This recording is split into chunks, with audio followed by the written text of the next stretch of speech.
Nation and Pledge of Allegiance. May we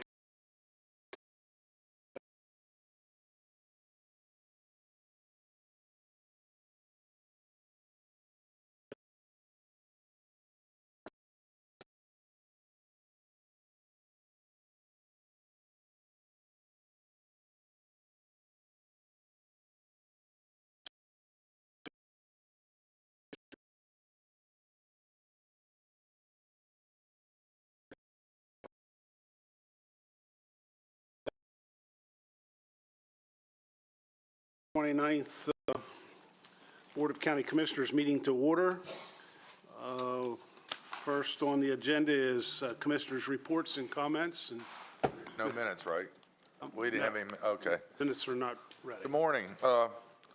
Really, first of all, I want to thank staff for last week at Hancock for the comprehensive plan presentation, heads attendance, and special events building for the fire hall in Clear Spring is the another presentation of the comprehensive plan. So if anybody wants to go, it'd be Thursday evening at 6 o'clock down there by where the carnival grounds is. Unless you want to hear about a dentist or my grandson football, I think I'm done for today. So. Did they win? No, they lost. Mr. Kiefer? Yeah, thank you. As Commissioner Wagner said, I appreciate staff who helped with the comprehensive plan. I intend to attend several of those meetings, and the first one had a good turnout. Attend several of those meetings, and the first one had a good turnout. Good mix of people who kind of want the community to stay as is, and some people who think that there should be more attention to some economic activity, some tourism in particular in the western part of the county.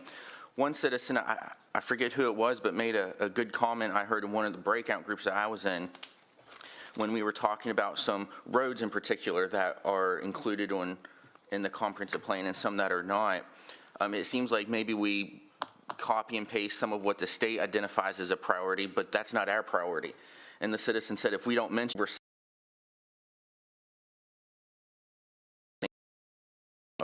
way in bringing tourism into the western part of Washington County. So I thought that was an interesting concept. We need to make sure as we go through our comprehensive plan, if it's not mentioned, we're telling the state, we're telling the federal government it doesn't exist if it's not part of our comprehensive plan. And then those entities have to work together for funding, and that this is our opportunity to prioritize something important in our community. So I just wanted to make note of that. Labor Day is upon us. A huge thank you to our staff who worked hard to keep the county chugging along. There's always difficulties, I'm sure, but I thank our staff for laboring through this last year. And our taxpayers, of course, as well, that work to help us pay our bills. As Commissioner Barr mentioned in the prayer, and I appreciate that, the comment about the first day of school, just want to end on this. I don't think it would be considered a poem, but something that I've seen passed around on social media about how parents can help with their children in the school. And it's called Parents Can Help. In each letter, Parents Can Help of that sentence is just a reminder of how parents can really play a big part in their child's lives and as they go through school, and that could make some issues, some things that we see in our school system that aren't working so well, maybe work a little better. So for parents, P, provide a quiet place to work. A, arrange a place for your child's work materials. R, review your child's schoolwork, E, establish a daily routine with your child. N, notice your child's progress. T, talk to your child about school. S, spend time working with your child. That's parents. Can, confer with teachers regularly. A, allow your child to make choices. N, notify the school if you need assistance. And help, have a positive attitude about your child's school. Expect your child to work, but avoid undue pressure. L, look to all experiences as learning opportunities. And P, praise your child's effort. I think from what I hear from teachers, administrators, some of the difficulties facing the education system today, a lot of it can start or be solved at home. And I just thought that was a nice reminder that I saw for parents out there that may be listening. it starts with us. So that's all I have. Good, thank you. Commissioner Harvey? Yeah, thank you, Wayne, for that insight. I echo those thoughts, and I think it's really important. I'm glad you brought that up. And Randy, thank you for not using all your time, because I'm going to use a little bit of it, okay? Go figure. So here we go. First of all, I'd like to ask the staff to let me know whether or not we are actually advertising on Facebook about the comprehensive planning sessions, okay? Not just posting it on our web pages, but advertising it. I, too, am interested in the comprehensive plan, and I still have a lot to learn about it. I've read through it, and I've taken a lot of notes, and I went to that meeting, and I still have a lot of questions, and it's not an easy thing to digest. That said, I'm going to shift gears a little bit, and I'm going to relay some concerns that I've been hearing from citizens for some time now. I've heard from a number of citizens in Hagerstown, and as well as individual police officers, and then a few of my observations about that. And these concerns are about public safety, policing, and their impact on economic growth and revitalization. Revitalization, redevelopment, and productive, thriving communities depend on a sense of security and public safety. In fact, both a sense of security and public safety are considered prerequisites, and there is a direct correlation to investment, business activity, customer traffic, and housing development and general revitalization tied to that sense of public security. It's important in developing an area as a viable and desirable place for people to live. And a simple question that I ask myself to bring some focus to this is, does a young professional, a mom with their kids, or a school teacher want to live, work, and play in an area?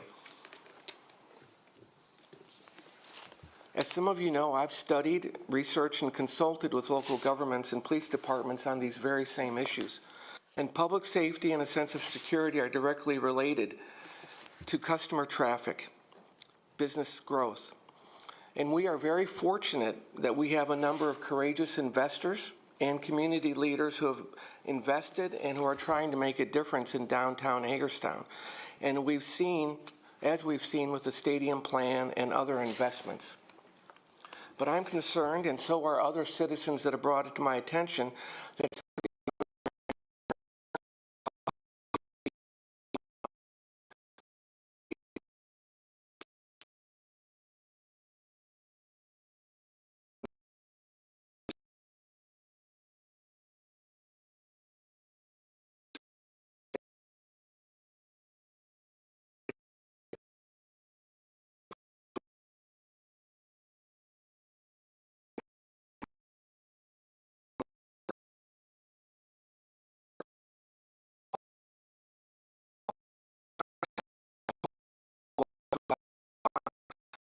such as what we're now calling, I guess, non-in-progress calls, where they just log in the information.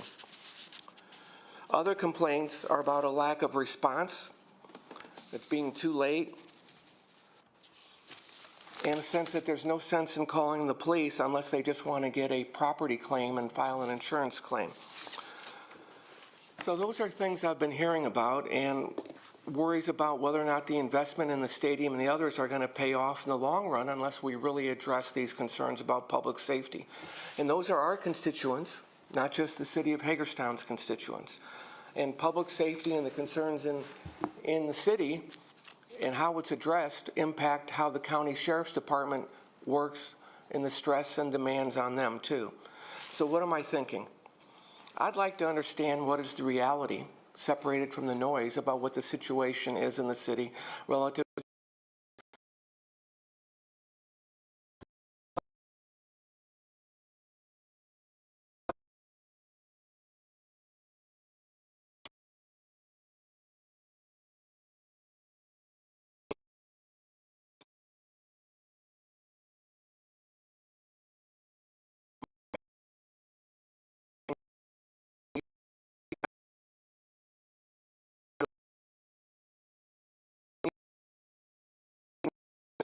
and acknowledge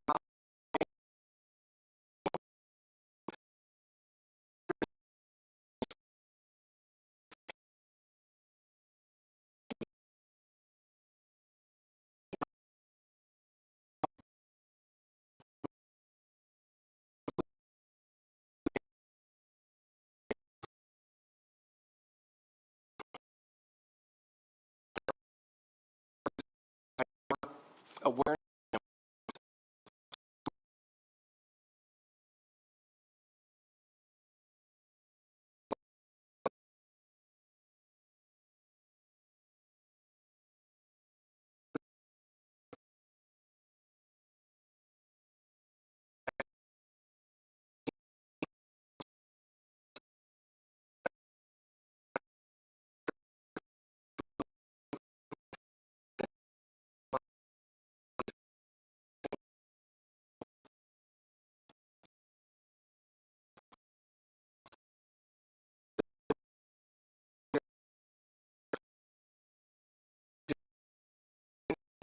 Officers in the city.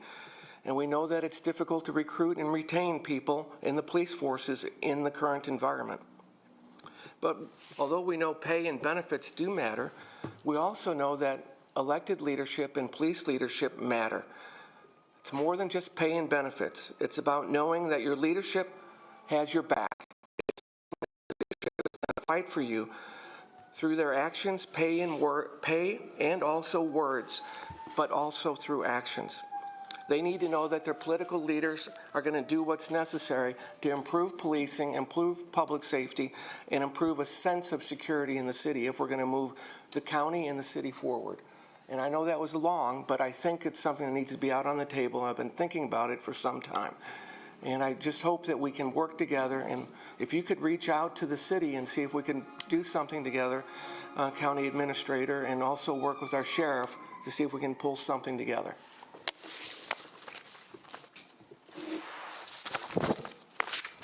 Yes, I'll take care of it. Hey, good morning, everyone. I do want to, for the record, say happy birthday to Asher Harvey, who celebrated his 7th birthday over the weekend, I believe. So for the record, happy birthday, Asher.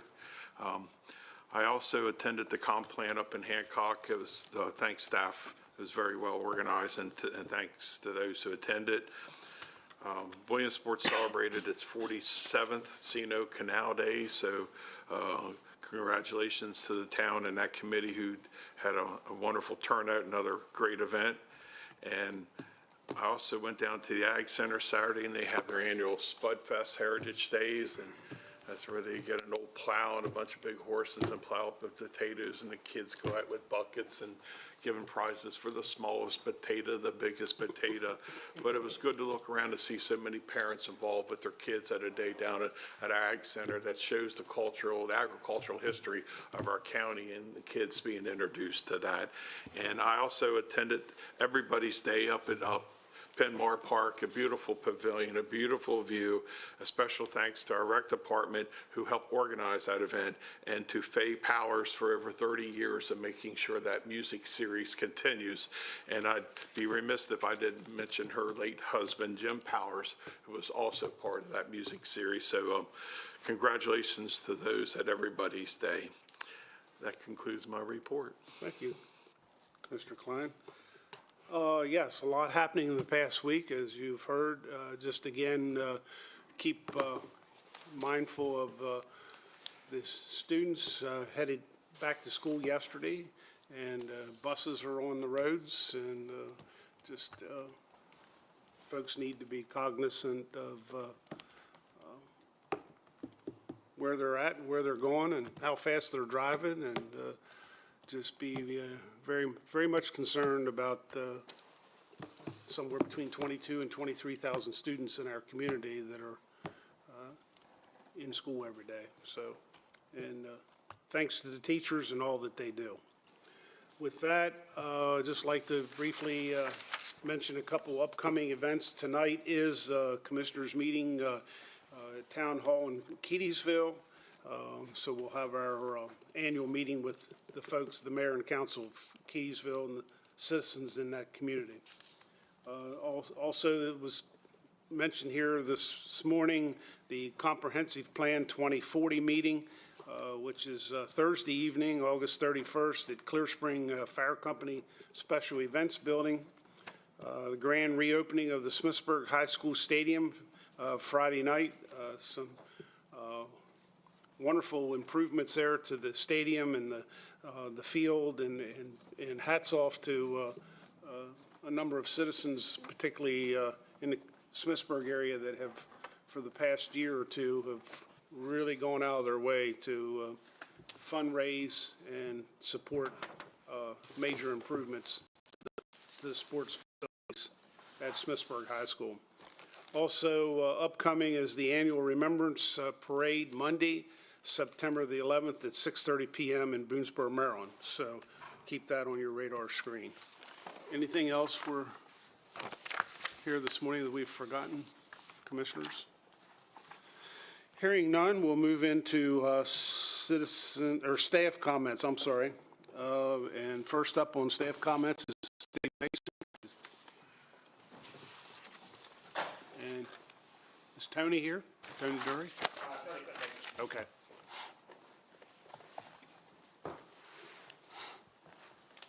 Good morning, Commissioners. Just a couple quick things for you. October 14th, we're planning another scrap tire event sponsored by State of Maryland and MES. They've allotted $60,000 $30,000 for this event, which will allow us to bring in about 100 tons of tires. We had one last September. We brought in about 25 tons. We limited the citizens to 5 tires each. This time we'll allow them 10 tires each. So since our allotment was increased, we'll allow them to bring in more tires. The second thing, on that same day, October 14th, we're going to try something a little bit different. We're going to have Goodwill on site with one of their collections trucks. And if citizens have good stuff that they don't want to throw away but they don't know what to do with, they can bring it in. And Goodwill may take it if it's good enough for them to accept and resell. The only caveat is if they don't accept it, they'll have to dispose of it properly, going across the scales or whatever they want to do with it. But, so just wanted to give that little piece of information, and there is a agreement in the back. I think Kirk's office has it for the scrap tire event. Any questions? Is that the first time we've ever done Goodwill? Yes. We've been talking about it for a while, haven't really pulled it together. We'd like to see how it works. I bet if you know, a lot of people are not going to hear about it only because it's sort of happening now. Right. I bet if even it wasn't great, I bet if in the future, I bet that would go over big. We've if talked they- about once the trying word to do gets something out. on a regular basis, like, Yeah. you know, say the second Saturday of every month, have Goodwill there, or something like that. I think that's a pretty good idea, actually. So we're gonna try it out, see how it works, and then we'll kind of expand on it if Dave, is there a size limit on those tires? I mean, is it ag tires or? this is just citizens tires, so it's regular passenger car tires. Okay, We just- did the ag event in, when was it? July, I believe. The ag event was, well, we did one this summer, and we collected 122 tons of tires. That 4-day event. Dave, would there be any opportunity to, maybe not for this go-around, but collect the tires at some of our transfer stations throughout the county so we can reach the far corners of Washington County? That's a little tougher, only because other than Greensburg, we really don't have the space to hold tires. Ketzel and Dargan are very tight as it is. So for one day, we couldn't just have just a regular dumpster to collect the tires and we dispose of them however you do, but just, We can look into that, but the logistics of, like I said, those smaller transfer stations just make it tough. okay. Because like if we put another dumpster at Ketzel, then we don't have a empty spot when we start switching out dumpsters. So what they do now is they drop a dumpster off in the empty slot, pick up a full one, and then just keep moving those dumpsters around. So if we put an extra dumpster there, we don't have a spot for, you know, the first empty one to pull. You know. Well, I'm in Hancock almost every Saturday morning. Yes. I think there might be a little space Well, there. Hancock Yeah. probably does have the space, but like Ketzel and Dargan, they don't. But we can look into maybe Greensburg and Hancock as potential Okay. sites. Yeah. Okay, Okay. thank you. All right. Thank you. Is there any other staff comments? I have a few things. I just want to echo what all of the commissioners said regarding the comp plan. I did attend the meeting last week in Hancock. I do encourage the public to provide input, either in writing or through email. Last week, I did meet with our directors for a monthly staff meeting and information sharing session. I also attended one of the back-to-school nights last week at Salem Avenue with my family, just kind of echo what Commissioner Kiefer said and add to that, that it really just takes a village to raise children and raise a family. So, and just want to let you know that I attended that. I attended the C&O Canal Days in Williamsport. I also attended the town managers meeting yesterday in Hancock. This meeting is an information sharing session between all of the town managers, and it was really nice to get to meet all of them. To add to Commissioner Barr's comments regarding upcoming events, I want to remind the commissioners that on September the 12th, we will have our Employee Service Awards in the morning, and that's why our meeting on September the 12th will be starting a little bit late. And then we also have the Remembrance in the Park that will be held on the evening of September the 12th, and that's at Hagerstown City Park at the Emergency Service Tribute Garden. There is no meeting next week, and our next meeting is September the 12th. That's everything that I have. Thank you. Any other staff comments? Hearing none, we'll move right into citizens' participation. Any citizens here this morning that would like to come forward? Good morning.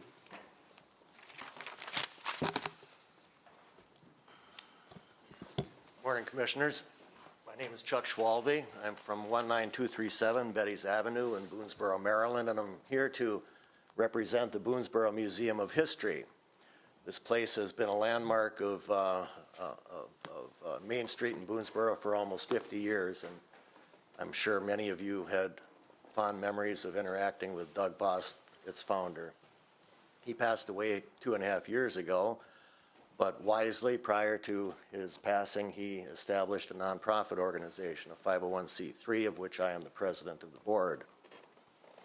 I'm here because later today, I believe you will be voting on this 1108 list, which makes organizations such as ours eligible for community funding grants. And I will tell you that our grant application is already prepared and ready to be filed. We are very anxious to continue our very aggressive effort to take that museum and all of its holdings from what is essentially a private and little-known collection of important historic artifacts and documents to something which is widely available to researchers and historians and genealogists and families. I have a might be called a strategic plan, a vision document, which I'd like each of the commissioners to have and to take a look at. And it lays out what our plans are for the next potentially 5 or 10 years. It involves some significant improvements of facilities and changing the way the museum is doing business so that it is much more impactful to the citizens of Washington County and those that come here as tourists to visit our great county. Our funding thus far has been hard fought, but I think quite successful. We're well on our way to accomplishing some important goals, and we've received support from the Maryland Heritage Trust. This last legislative session, we received a sizable contribution award from the legislative session in a bond bill. We've been getting consistent support from the Nora Roberts Foundation. The First Energy has supported us. The commissioners have provided us funding through the community recovery grants, this nonprofit surplus funding, hotel rental tax, gaming commission, and so forth. And also the Washington County Convention and Visitors Bureau has been supportive of our efforts, not only financially, but also in terms of helping us make connections and think through some of the challenges that we have before us. So we are working hard, and we're taking this extremely seriously. We expect that museum to be a consequential part of Washington County. And we can do one of two things. We can either succeed in 5 years with what it is we're trying to do, or we could fail, and we intend to succeed. But that all requires not only our own commitment and efforts, but it requires support from whoever is interested in the kinds of things that we're doing. So we look forward to the support from the commissioners as we go forward. I'd like each of you to have a copy of this, and I would also like to extend an invitation to you to come for a visit to the museum at your own discretion, your own convenience, but we would love to just have an hour or two of your time to show you what it is, not what we have. That's the same old, same old. You've seen one museum, you've seen another, seen them all. But what we would like you to know about is what our ambitions are and what it is we're trying to accomplish here. We're very excited about this, and we're got a great board of directors and a team of volunteers that are working very hard to this end. So with that, I will conclude my comments and again extend my invitation for you to work together to see if we can come out for a visit someday. Thank you. Thank you. John.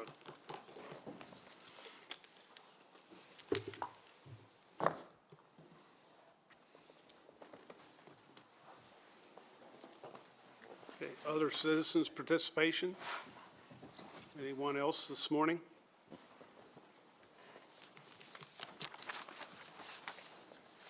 Hearing none, then the next item on the agenda is a public hearing concerning the potential inclusion of certain organizations on the I-1-108 list as provided for by Section 1-108 of the Code of Public Local Laws for Washington County.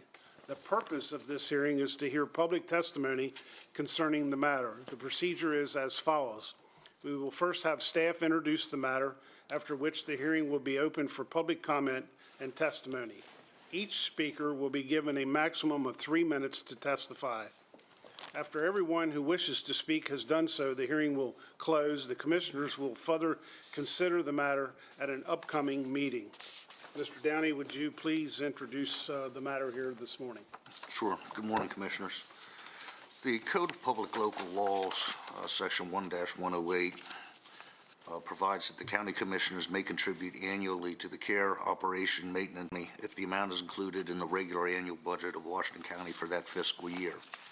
However, for any nonprofit organization to be eligible for that funding, they must first be included on a list maintained by the county commissioners of organizations that are eligible to receive funds under the Section 1-108 of the Code of Public Local Laws.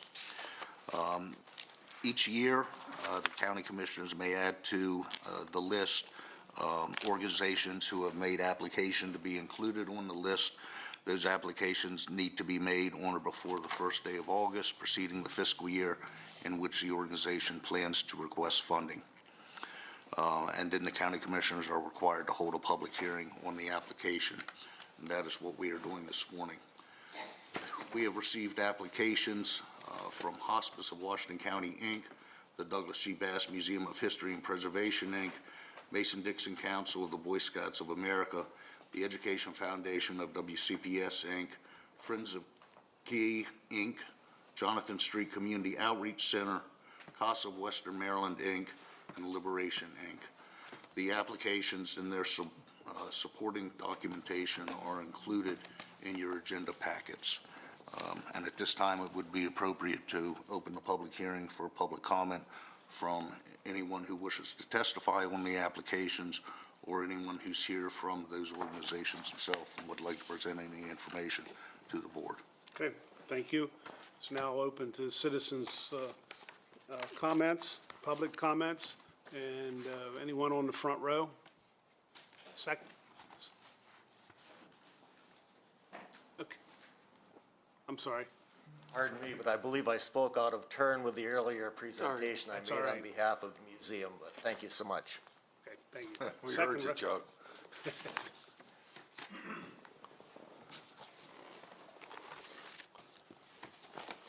Good morning. Good morning, County Commissioners, and thank you for having us here. I'm Karen Giffen. I'm with Hospice of Washington County. I'm the AVP of Mission Advancement, and this is Maria Reed, and she is our bereavement supervisor. We want to thank you for having this opportunity to maybe add us to this list. Hospice is the only licensed provider of hospice care in Washington County. Every day, we have potentially 150 and more on our census with Hospice of Washington County. And we go to wherever they call home in Washington County, whether it is their home, assisted living, nursing home, and sometimes even if they're homeless. So we work with everybody. We do not turn anyone away due to the inability to pay. And one of our services that we do not get any reimbursement for is our bereavement services. And we not only work with hospice families, but any family in Washington County, whether it's due to loss of overdose, loss of suicide, maybe an emergent death. We work in the schools. And since 2020, we have had an influx and increase of this need in Washington County. And this is really the main reason we wanted to be added onto this list. If you have any questions, we did send a digital brochure as well. And I know many of you have had your own hospice story, and we have worked with you. And so we would just be very honored to be put on this list. Thank you. Thank you. Thank you.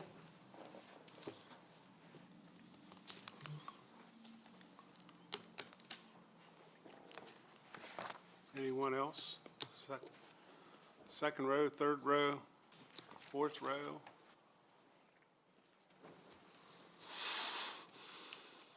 Jeff.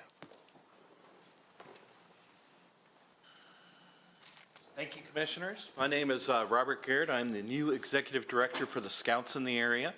And on behalf of the almost 700 youth in Washington County and about 500 adults, thank you very much for all you all do. The impact of scouting, as one of the commissioners alluded to, it takes a village to raise a family, to raise our children. If I can get a show of hands real quick of anybody that was an Eagle Scout in the room. Front and back. All right, anybody who was ever in scouting, Boy Scouts, Girl Scouts, any of that. How about, keep your hands raised. How many of you had kids in scouting? Grandkids? You can see how much impact scouting in general has had on the community just in this room. We have so many things we do with these youth, teaching them to be self-reliant, teach them morals and values, things they can't necessarily get in the classroom, all in an outdoor-based character education program. If you've got any questions, I'll be around, but please consider us for the Section 1108. Thank you.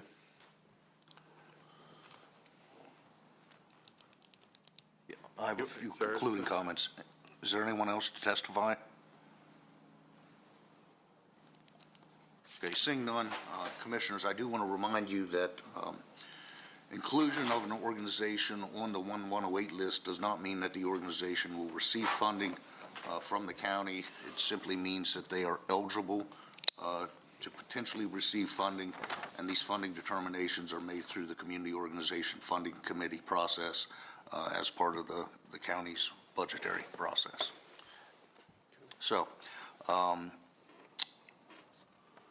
it would be appropriate at this time to close the public hearing, as there doesn't appear to be anyone else who wishes to testify.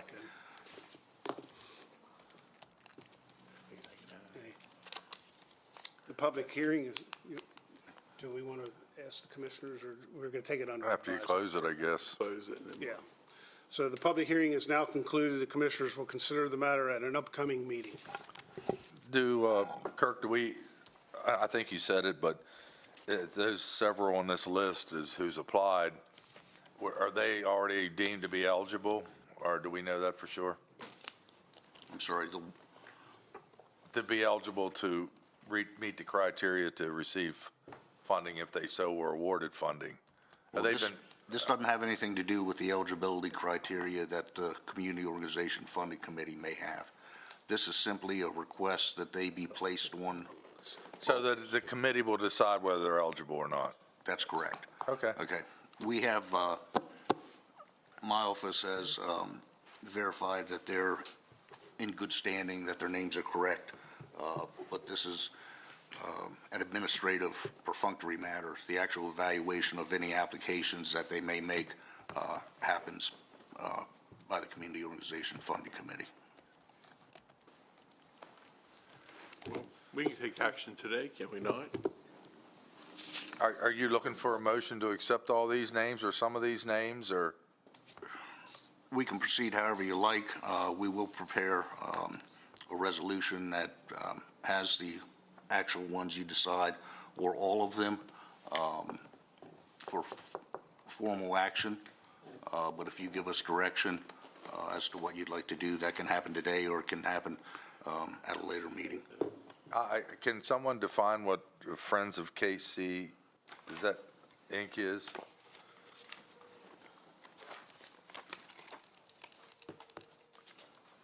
I'm not familiar with the organization personally.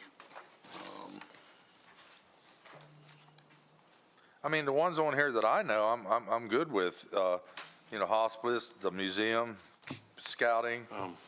But I don't know about, I want to vote on a blanket if I don't even know what the organization does. Doesn't make them qualify to get money. This is just to be on the list. Hey, that doesn't, just being on the list doesn't mean they get any. But I don't want to vote for funding. something that I don't know what they do. The handout included says that they are founders, their founder's dog, Casey, went missing in 2015, so it looks like it's a nonprofit lost pet recovery group. Okay, yeah, I'd be good with all of them. So we can take action today, correct? Okay. Yeah. Other thoughts or comments? I want a motion to take action today to accept all the names. Yeah, so it would be appropriate to make a motion to approve the organizations who've made application to be included on the 1-108 list. I make that motion. Second. Okay, we have a motion and a second on the floor. Before I call for a vote, any other discussion or comments? The only thing I'd like to say is that the committee is ultimately to pick and choose and make the recommendation. Yeah, I understand that, and I'm all for it, and my vote would be yeah, but I don't want to move them forward if I don't know what they do. I understand. Yeah. Exactly. Yeah. So. We ready to vote? Any other? All in favor by saying aye? Aye. Opposed, same sign. Thank you. Thank you. Appreciate it.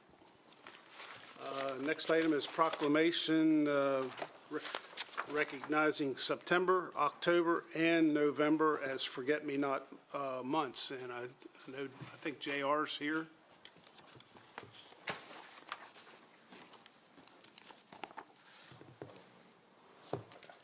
Morning, Mr. Arnold. How are you? Jeff, you want to present this one? Jeff. This thing goes from September, October, November, and it's basically just gives us the right to set our tables up at different places and have already been arranged. And we also offer at those tables information to veterans in the local area who don't know how to go about getting their disabilities. And I myself only get 10%, but that's all I felt I deserved. And they seem to sort of take that with a tongue-in-cheek and say everybody else wants 100%. Well, I don't believe in taking things that I don't deserve. And I feel 10% is where I meet the qualifications. But there are plenty of people around that you see who, in fact, I was out here this morning waiting at a parking place, and I saw a guy with one leg. And I told Carolyn, I said, people complain every day about the government not taking care of them and not doing the right thing, and there's nothing wrong with them. Here's a guy that has one leg and he's out working. And I give him all the credit in the world. So, but that's basically what we do, is to get the people who are not represented and get them into an organization that will represent them. And that's why we put in for the permission to do so. That's basically it. Okay. Mr. Arnold, we have a proclamation to present, and I'm going to ask one of my fellow commissioners that are a veteran if they would like to, Harvey? Read the whole thing. Right away. Rank has its privilege. Colonel. Want me over there? Sure. By the flag, sir.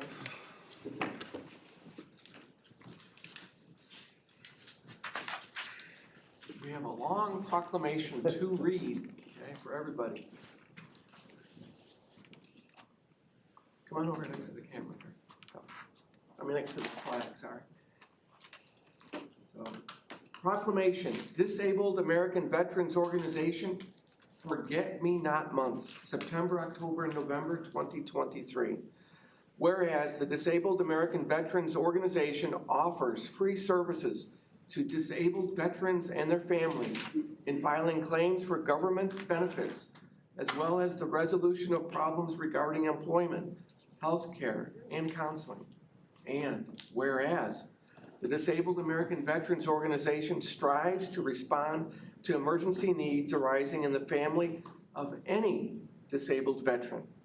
And whereas the community wishes to express a deep and continuing sense of gratitude to those disabled veterans who gave so much to protect and preserve our way of life. And whereas the Disabled American Veterans Organization has chosen September, October, and November 2023 for its annual Forget Me Not Drive in Washington County, and pledges that all contributions will be utilized for disabled veterans and their families in our community. Now therefore, we, the Board of County Commissioners of Washington County, Maryland, hereby recognize September, October, and November as Forget-Me-Not months and encourage all citizens to join in and support those who have given so freely to protect and defend the rights and freedom of us all. Signed by the Board of Commissioners of Washington County, awarded the 29th day of August, 2023. Thank you very much. Here you go. Take a look at the camera. Here we go. Great, thank you. Thank you, sir. Thank you. And I'd like to thank the people I'm talking to up here. I do see that everybody I voted for is sitting here. And I'd like to.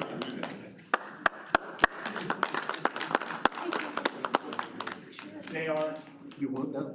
Oh, we're getting a picture up front here with everybody. I can if you go where you want me to go.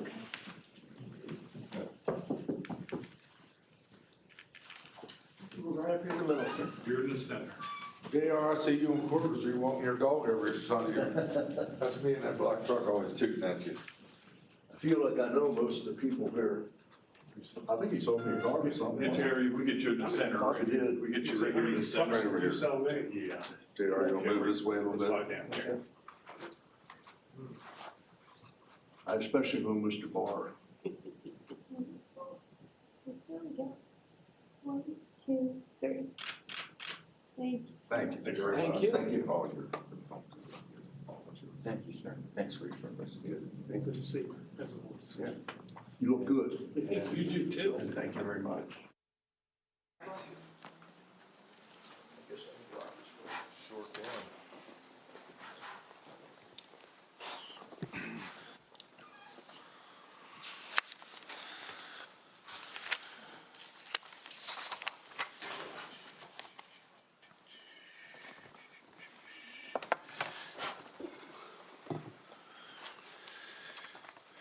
Next on the agenda is presentation by Meritus Health on their community health work program.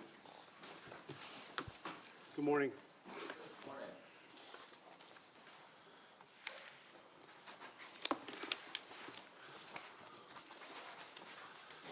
Well, thank you very much. Good morning to all of you. Malik Joshi from Meritus Health, and I'm really, first of all, just thank you for all you do for our community, and thank you for the opportunity to share with you some of the work we're doing in the community. We're extremely proud to be a part of this area and extremely proud to have the privilege to take care of people in this area. So we are very, very fortunate to be in a wonderful area and to take care of all the people here. I'm joined by Dave Lair. Dave is our Chief Strategy Officer and also the Chief Operating Officer for the proposed Meritus School of Osteopathic Medicine. We have just one slide, so we thought we'd kind of run through it. Before I jump in, though, I could give you 60 seconds on this medical school. Things are all moving according to plan. Our academic building, if you've seen, has been going up and will be completed by the end of 2024. So that'll be ready for the first class in the fall of 2025. So 2 years from today. We continue to move forward on state licensure through the Maryland Higher Education Commission and also the national accreditation as well. So everything is on track in that realm. And we're also working with a developer to build student residences right on campus, which will house about 350 1- and 2-bedroom residences for the medical school students so that they can walk to class and walk to the hospital. So we're pretty excited, and we'll be happy to answer any questions about that. But we wanted to start off with just some of the things we're doing in the community. I'll let Dave start with a few of the items.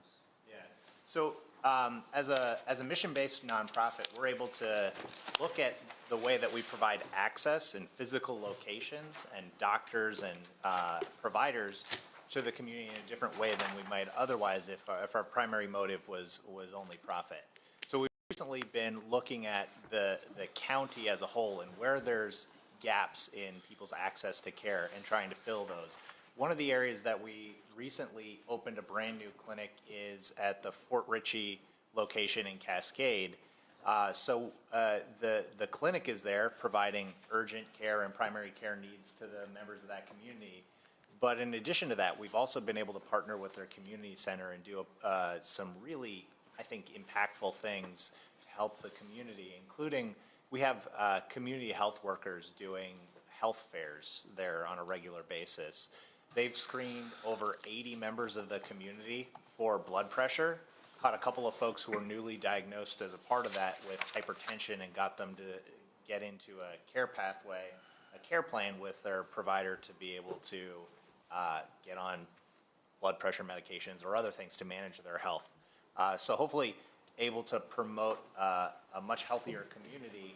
The other thing that we've been doing across the whole county, but extending through this partnership with the Fort Ritchie Community Center, is about losing 1 million pounds across our region. So over 75 members of the Fort Ritchie community have signed up and are logging their pounds and contributing to that overall goal, to the bold goal for 2030. So we're proud of that work, and we've been seeing really positive health outcomes that we want to extend to other locations. One of the locations that we're planning to have open by the end of this calendar year is in Hancock, Maryland, where not only will we be providing primary care, but we really want to be able to rotate some specialists through that area because it is a little bit further removed than a place like even Fort Ritchie. So we'll be rotating GI services and cardiology services there is our plan in Hancock. So that'll be a good benefit, not only for the members of that community, but also our neighbors in Allegheny County who also have the same gap between Cumberland and Hagerstown, where there's a lack of those types of services. I mentioned about the health fairs. Those are being provided all through the county by our mobile clinic. You may have seen the Meritus bus wrapped with Meritus markings to deliver those health fairs all across the community. They started with some health fairs at Horizon Goodwill, and that expanded to the partnership that we have with them to have a clinic actually in the Horizon Goodwill building. And the other thing is about transportation. So if we can't physically get to you wherever you happen to be, we want to make sure that nobody in Washington County ever misses an appointment because they can't get a ride. So I had a family member who had cancer last year, and her treatment plan required her to get to a location that she couldn't drive to. almost every day for a couple of weeks. The members of the church got together, and between about 10 volunteers, they created a rotation to drive that person to their appointments. But without that, it would have been a major burden on access to care. So we want to be able to provide that. We're launching an initiative where we are planning to invest $1 million in drivers and vans to be able to, again, make sure that anybody who needs an appointment across the county can get that by coordinating with their Meritus practice to get them the ride that they need. Adding beyond medical services is social services. And we know two care callers on our team. And we call people 15 to 20 minutes every week, every 2 weeks, just to check in, see how they're doing. We are now calling over 300 people over weekly, sometimes every 2 weeks. We ask them 4 months after they've been called, are you less lonely? It's actually updated now. 96% people say they're less lonely after being in this program. We've had people in the program for 6 months, a year and a half. We've gotten them together in a lunch get-together, and we're always trying to think about new ways to engage with them. We have lots of stories about what we've done. It's been impactful, we think, not just for them, but our care callers, the people who are calling them and building relationships with individuals. I actually just ran into my care caller in Robinwood a couple weeks ago, had never met her for a year and a half, on the phone with her, hundreds, thousands of minutes, but never met her. So it's a nice way to, again, stay connected in our community and impact the health of our community beyond the medical care, which is so important, but the social care as well. And then Dave will wrap up on our financial investment. And then we brought a celebrity guest with us.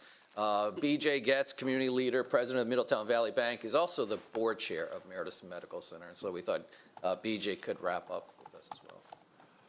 So again, going back to our mission-based nonprofit status, there's some differences between us and the other large employers in the community, in that we are required to have a community benefit that we give back, and we're proud of that. That's part of our mission.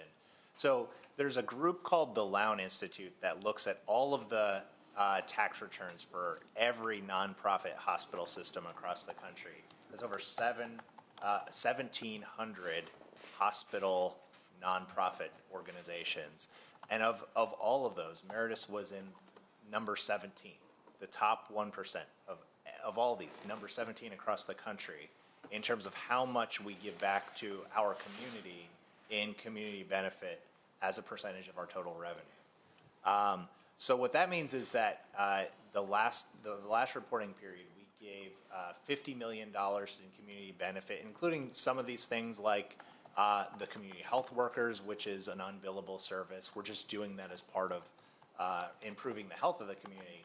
But in addition to that, over $10 million in completely free care that we've given. So we never turn anybody away because they can't pay. That's one of our core principles. Everybody who needs to get care in our county who comes to us, we accept them, we give them what they need, and we worry about payments later.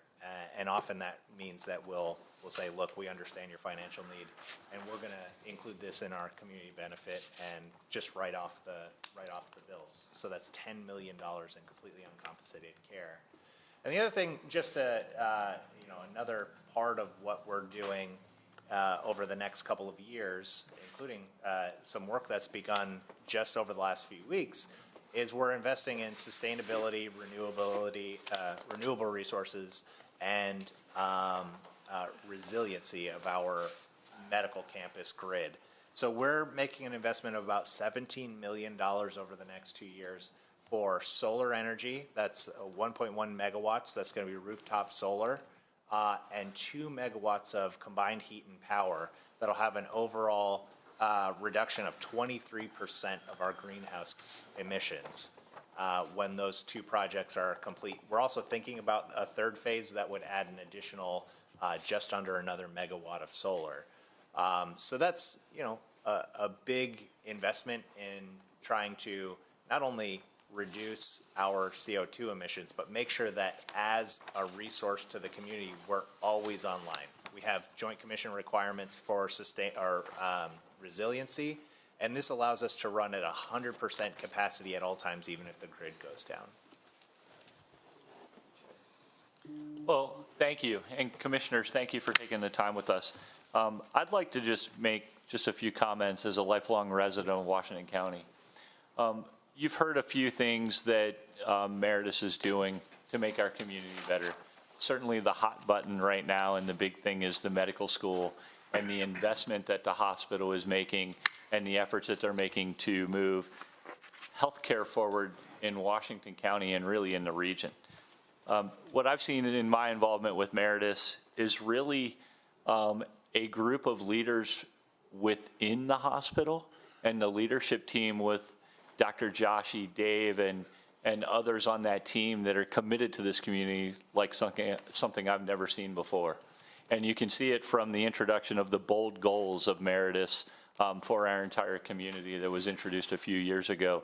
You can see it with the development of the team and the leadership that has been done out there, bringing local physicians together with Meritus to really improve everything about our community. And it starts at the health. The health leads to the economic, leads to the improvement of the overall community. And what I say to the commissioners is these two gentlemen and the team that Dr. Joshi has assembled at the hospital deserve a tremendous applause and a tremendous credit from this entire community as to all of the efforts that they're making, including tremendous efforts on quality of care within the hospital and culture within the nursing staff and the physicians and the entire team there. They're taking not just the bold goals as they're stated, but I truly get to see from the inside these folks live it every day and be focused on it. And they hit some highlights of the things that they're doing, not just on the medical campus, but in the entire county and the community. And this entire county should look to these leaders for the difference that they're making and applaud their efforts. And we should do everything we can as a community to support what they're doing. So publicly, I would like to thank Dr. Joshi and his team for the tremendous efforts that they're making on our behalf, our parents' behalves, our children and grandchildren's behalves for the long term. So thank you, gentlemen. Thank you, BJ. We appreciate the commissioner's time. Thank you to our board. As BJ said, we wouldn't be here if it wasn't for the stewardship of great community leadership. We love our community, and we love the opportunity to take care of our community. Questions? Comments, questions? Thank you. Thank you. Thank you. Thanks for everything you're doing. Dr. Joshi, and to your team up there, I've seen some great things with Meritus recently and would just like to thank you. I think Cascade deserves a primary care provider in their community. I know when, you probably can't say, but I'll say it, when Valley Health left Hancock, that had a lot of citizens worried. There's other providers, but that was their provider. And you know what? They don't have the luxury that I did. That was my PCP for over a decade. I can come to Hagerstown and see her when I need to. But many older citizens, they can't get on the interstate and travel. They don't want to combat the truck traffic or whatever it might be, because Hancock is closed off from the rest of Washington County except through the interstate. And that creates a big detriment to someone's health that you wouldn't imagine, but it does. And so talking about bringing in specialty providers in particular, that's long been a dream of many. I think, things work out and happen for a reason, I believe. And although we lost one, hopefully bringing in these specialty providers will, fill yet another need. So hopefully we'll do better going forward with your help. So thank you. Thank you. Appreciate your time this morning. Have a good day. You too.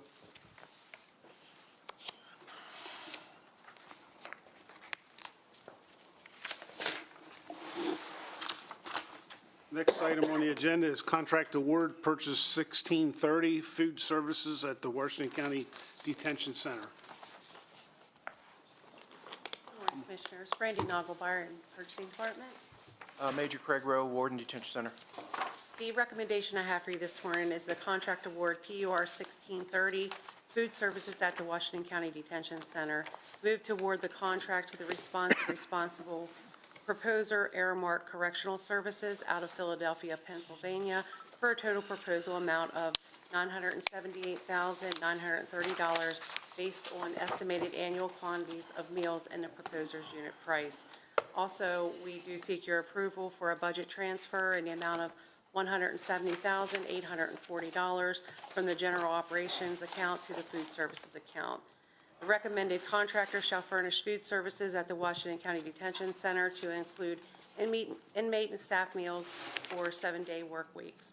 The program is designed for 375 inmates. The contract term is for a period of 1 year, tentatively to begin September 1st, 2023, with the option for the county to renew up to 4 consecutive additional 1-year periods. Annual price increases or decreases are covered based on the producer price index. Advantages of this contract are as follows. The county funds are not encumbered for inventory. Guaranteed prices will help in aiding annual budgeting for these services. Cost savings in the services, and the county will not be responsible for the recruitment or the retention of the staffing with the vendor. The current contract with Aramark was awarded in 2018. The request for proposal was advertised in the local newspaper, the State of Maryland's eMaryland Marketplace Advantage website, and the county's website. The RFP document was downloaded by 20 companies. 3 were present at the pre-proposal conference, and we did receive 2 proposals. An amount of $808,090 was approved for the FY24 line item budget for the detention center's food services, and $170,840 will be transferred from the general account for these services. And again, we're seeking 2 approvals, 1 to award and 1 for the budget transfer. And I just want to add that the budget transfer is actually reducing contributions to the pension fund. We did include a 14% increase for this particular line item, and it came in closer to 30%. That's why we need to reduce, or to increase this line item and reduce the contributions to the pension fund for it, to cover it. So a 30% increase in the cost of food? I believe that's correct. I'm not opposed to this, let me just say up front, but a question. I know our local Commission on Aging has been in contact with the Sheriff's Department in years past and about possibly tying into this contract for food services for Meals on Wheels like some other counties do. And I know they've been unsuccessful in moving in that direction as a way to save money, serve more seniors. Do you think as we look at this next year, that might be a possibility? I know that's what's done in some other counties. I think there's some concerns about senior dietary requirements that Meals on Wheels program requires is different than other population demographics. But so there was a concern about the food wouldn't be the same. But if there is kind of an opportunity to create that efficiency through the purchasing process of food for detention centers in other counties, I'd really like to see if we can do that here in Washington County too. I think we can reach out to them and see if we can work with the vendor. It's a possibility maybe they could utilize our contract. We wouldn't have to wait till next year, but we can absolutely look into that. Because I know the requirements with Meals on Wheels is because federal funding is involved, and anytime you involve the federal government, things get easier, right? They're having difficulty. They're facing those same inflationary prices that we are in, and vendors that in the past that had provided that service just will no longer do it, and they're having to choose higher cost alternatives just to keep the food coming. So I think if we could help with that, I think that would be a good partnership. I was surprised when I first learned of it a couple years ago, but I know it would be important. Commissioner, if I could talk about that for a moment. So we did approach our current contractor, which is Aramark, which is going to be the new, remain the contractor about this. And they have some areas where they do those kind of things. The difficulty we ran into is the size of our kitchen at the detention center is not large enough to double dip into 2 different types of programs. I mean, it takes everything we have to provide 3 meals per day for the inmate population, and it's just not simply, it's not big enough and staffed enough. And even if they were to increase their staff, there's not enough space there to do it, is what we understand. Okay. So it would be having to find a place where it could be done. Okay. Well, And I appreciate that, and that is something I heard too. That is something I heard also, but maybe if we could just revisit that conversation nonetheless, I think that would be helpful. Thank you. Okay. Motion? Motion to approve the contract as noted. Second. Motion is second. All in favor by saying aye. Aye. Opposed, same sign. Thank you. Did we do the budget transfer? Is that 2 votes? Do you want a separate vote for It's that? all in the same motion. It's all in the same. Okay, all right. Next item is intergovernmental cooperative purchase, INTG-23-0126, 1 Tiger Boom mower and 1 flail mower. Morning, gentlemen. Good morning, Rick Curry, Director of Purchasing. Zane Rao, Deputy Director of Highways. Subject is intergovernmental cooperative purchase, INTG 23-0126. This for 1 Tiger Boom mower and 1 flail mower. The motion is to authorize by resolution for the Highway Department to purchase 1 Tiger Boom mower and 1 flail mower for the purchasing amount of $95,438.86, and to utilize another jurisdiction's contract was awarded by Sourcewell, contract number 070821-TRG to Tiger Mowers, LLC of Sequin, Texas. The Code of Public Law does allow for this board to participate in a purchase of services and goods, even though if you weren't not part of that process. There's a cost savings in doing that, utilizing another contract. We don't have to worry about putting together a bid specification, going through the evaluation, and making the awards and all of that. Funds are budgeted, and you do have the price quote from Tiger. Questions? Motion? Motion to approve. Second. Motion is second to approve as submitted. All in favor by saying aye. Aye. Aye. Opposed, same sign. Thank you, gentlemen. Thank you. Next item is intergovernmental cooperative purchase, INTG 23-0125, 5 new 2023 Ford F-350 and Super Cab pickup trucks. Again, Rick Curry, Director of Purchasing. Zane Rao, Deputy Director of Highways. This subject is intergovernmental cooperative purchase, INTG 23-0125, for 5 new 2023 Ford F-350 Super Cab pickups.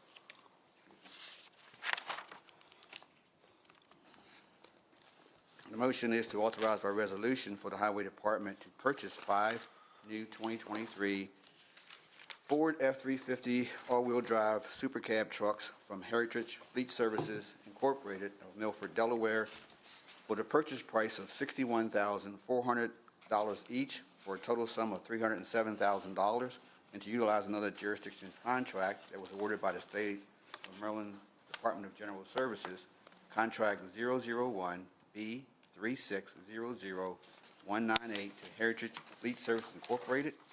The Highway Department is going to replace 5 vehicles that meet the county's requirements for replacement, and the Code of Public Law does allow for this board to participate, as mentioned before, and funds are budgeted in the department's equipment line account item for these purchase, and there is a quote attached from Heritage Fleet Services. Are there any questions? How long take to get them, Zane? Are they in stock somewhere? We're getting 2 that we anticipate mid-October, and they were ordered last November, so they're running about a year. Equipment is up to a year and a half. Motion to approve. Second. Okay, motion and second. All in favor by saying aye. Aye. Aye. Opposed, same sign.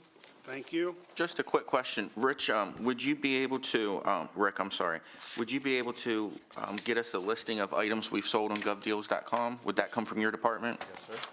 Okay, thank you. Now, do you want it for, what period of time do you want that for? Last year up till? For the last year, maybe the last fiscal year? Okay. Would that be good? Okay. Okay. Next item, intergovernmental cooperative purchase and INTG 23-0127, 1 John Deere utility tractor for the Highway Department. This subject is intergovernmental cooperative purchase, INTG 23-0127, for one John Deere utility tractor. The motion is to authorize a resolution for the Highway Department to purchase one John Deere 5105M utility tractor for the purchase in the amount of $76,373.32 and to utilize another jurisdiction's contract was ordered by Sourcewell, contract number 110719-JDC to John Deere of Carrion, North Carolina. The Highway Department is requesting to replace one tractor that meets the county's replacement guidelines, and that tractor replacement will be sold on Gov Deals. And the Code of Public Law does allow this board to participate in the purchase of goods and service, even if we were not a part of that contract. And the funds are budgeted in the department's equipment account number as listed on the ARF. And you have the attachment from the vendor on as far as the pricing or the breakdown for the tractor. Questions? No, I just got a curious question. I always got a curious question. How do you buy that? It's coming out of North Carolina? I'm not sure if that comes out of North Carolina or if that's just their corporate office. It gets, that includes, this is curious questions. Does it deliver it here or? It gets delivered to Glad Hill Tractor, and then they upfit gotcha. the boom and the mower. Motion to approve. Second. Okay, motion second. All in favor by saying aye. Aye. Opposed, same sign. Thank you, gentlemen. Next item is intergovernmental cooperative purchase, INTG 23-0128, one Mack chassis cab with a dump body for the Subject is intergovernmental cooperative purchase, INTG 23-0128, for one Mack chassis and cab with a dump body. The motion is authorized by resolution, the Highway Department to purchase one Mack chassis cab with dump body from Baltimore Potomac Truck Centers of Bladensburg, Maryland, for the cost of $277,810, and to utilize the jurisdiction contract ordered by Sourcewell, contract number 060920-MAK. It was ordered to Baltimore Potomac Truck Centers. The Highway Department is replacing one dump truck that meets the county's guideline for replacement, and that vehicle will be sold on Gov Deals as all the others. And the Code of Public Law does allow for this board to participate in the purchase of goods and services, even though we were not a part of that. And the budget is in place for this purchase. Questions? Hey, go on it. Zane, your whole fleet just died right there, didn't it? I'm telling you. Motion to approve. Second. Okay, motion is second on the floor. All in favor by saying aye. Aye. Opposed, same sign. Thank you, gentlemen. Thank you. Thank you. Spent a lot of money today. Yeah, don't hurry, Ben. I noticed our Mako visitors are not here yet. How about if we move on to the Kiefer Road Bridge superstructure replacement? Scott, you're up.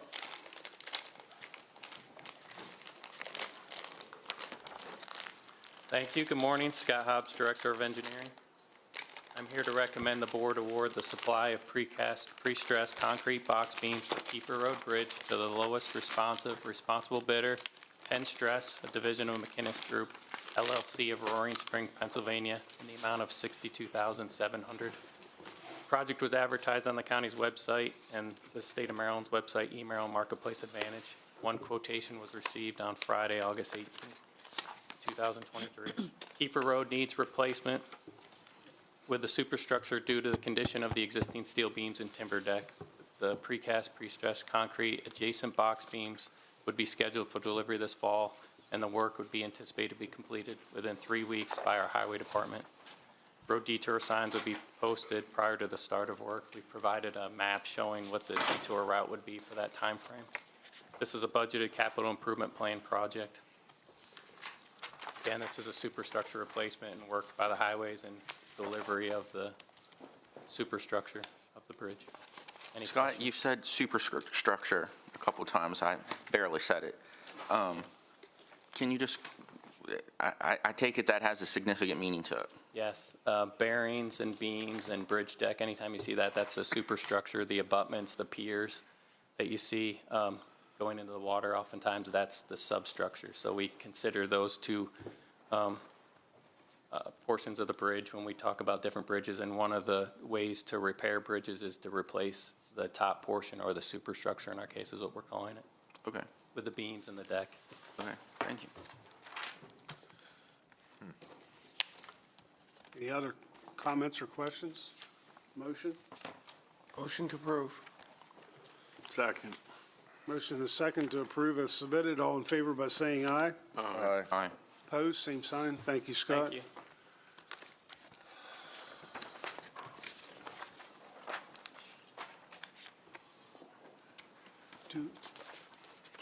Michelle, do we want to move folks from, Neil's here, do we want to just move on and we'll come back to Mako? I think that's fine. Okay. Next item is approval of adjustment form from Airport's FY24 budget to account for wages, benefits of ARFF chief and facilities management grade increase. Good morning, gentlemen. Good morning. Andrew Eshelman, Director of Public Works. Neil Doran, Airport Director. So this is in line with the previous decisions of the County Commission that we established the aircraft rescue firefighting position, the fire chief position, and made that higher. And we also had an increase in grade for our facilities manager. So what we're seeking today is merely a motion so that we can fill out the forms for our Budget and Finance Department to make an adjustment to our fiscal year 24 budget. It was when the budget was put together in January of last year, we were still continuing with our arrangement with DES at that time. So now the decision's been made, we just need to have the authorizations to complete the form. No additional funds are needed from the general fund to support this budget adjustment. The airport fund is completely self-supporting due to the amount of federal funding they receive. Motion? Motion to approve as written. Looking for a second. I'll second. Okay, motion and second to approve as submitted. All in favor by saying aye. Aye. Aye. Opposed, same sign. Thank you. Moving right along, approval, signature of updated and reissued business permit for Allegiant Airlines includes increases to several rates and fees paid by Allegiant Airlines effective July 1st, 2023. Yes, so when Allegiant Airlines came in 2012, a business permit was issued to them. And so what we're seeking to do here is reissue a new business permit with them. And we've had previous discussions with Allegiant Airlines and with Air Service Development Consultants that we could adjust some of the fees we charge them for ground handling and our landing fee and the use of our terminal. And they're in agreement. They've signed their name to the business permit. So what we're seeking here is authorization for the board president to sign, as well as the county attorney and myself.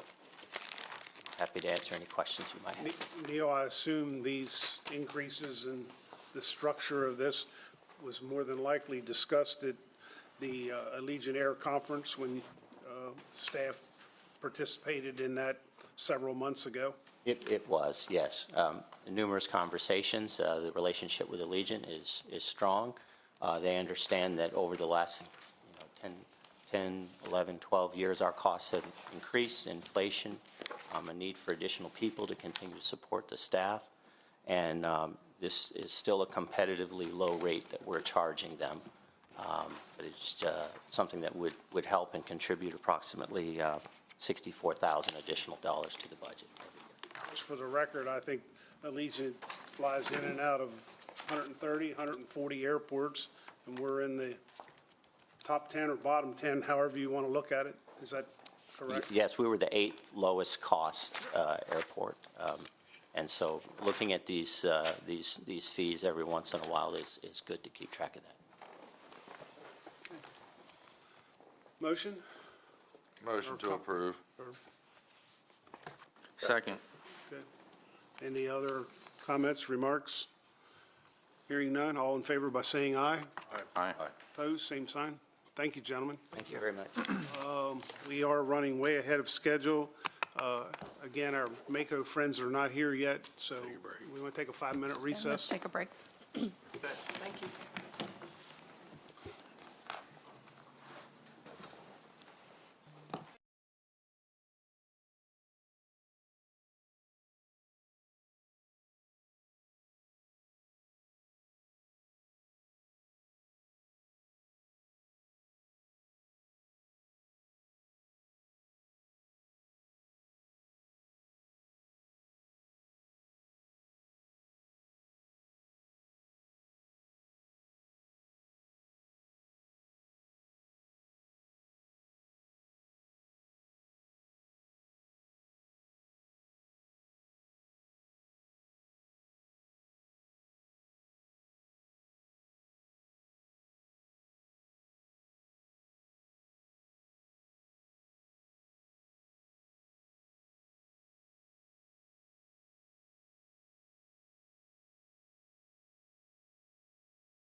I am so pleased and so happy and so honored to welcome my good friends from MACo, Maryland Association of Counties, here with us this morning. Our Honorable President, Calvin Ball from Howard County, and our Executive Director, Mike Sanderson.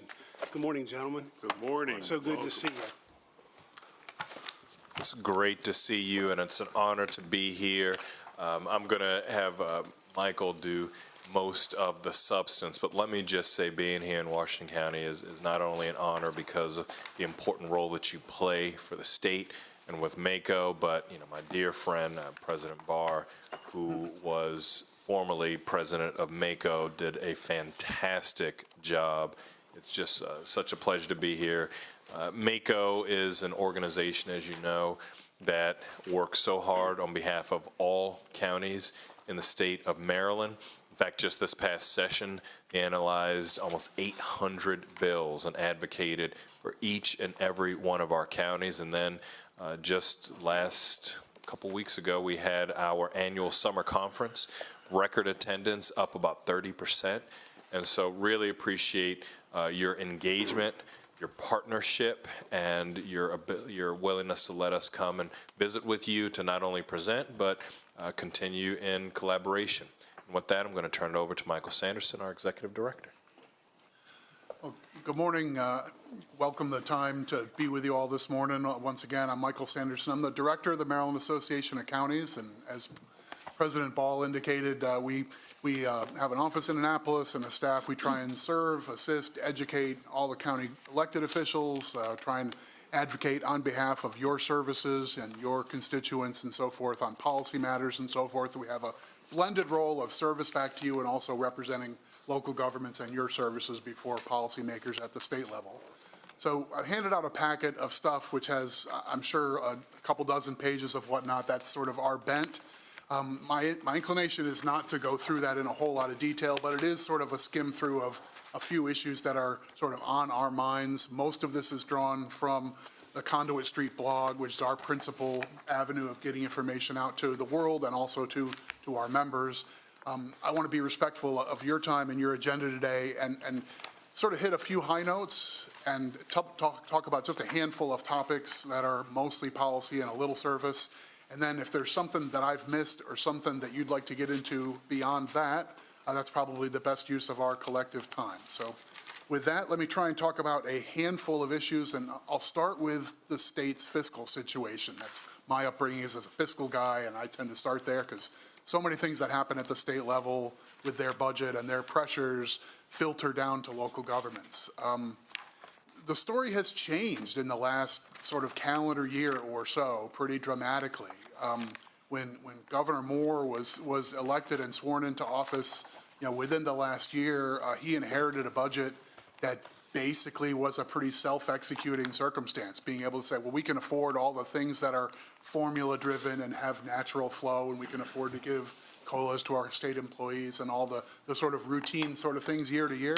So it was a, yes, we can do all the things on the list sort of budget, and that made for a pretty peaceful first year for a new governor with a legislature that still has a lot of new leadership and so forth. In a year of change in Annapolis, we ended up not having the sort of fiscal tumult that sometimes happens. There are a lot of times I'm sitting at this desk talking about, we got squeezed in the budget. They shifted some cost onto county governments in one way or another. That's become a too common story. We just didn't face those kind of pressures in this past year's budget. However, every year the state convenes its revenue, the Bureau of Revenue Estimates convenes and sort of revises and sharpens their pencil, revises their final revenue numbers that you balance the state budget to. They do that in March every year, just before the legislature finalizes the budget. They wrote down revenues by $300 or $400 million this spring, and in Annapolis, it felt like a record scratch moment.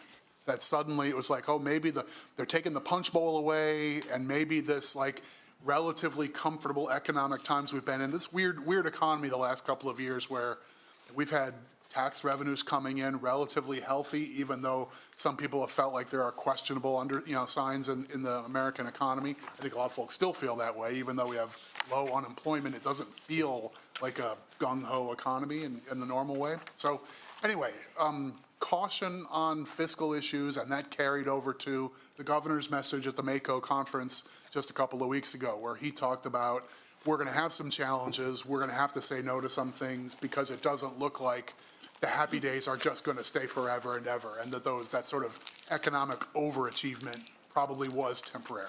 Maybe not a bubble per se, but we're probably coming off of some sort of a bump. So that probably means the year or two ahead will end up being a bit tighter and a little more, to the edge on fiscal issues. That leaves us, in our familiar position of defending local government issues and our services and so forth. We don't want the state's fiscal solution to be on the backs of local governments, so we'll earn our keep on that front. And if I just may to also add to that, at the MACO Summer Conference, the governor always gives the closing address, and he had at the core of his speech concerns about the fiscal house of the state of Maryland for the foreseeable future. So to Michael's point, I think it will be something that we're going to have to look at very carefully in the coming months and years.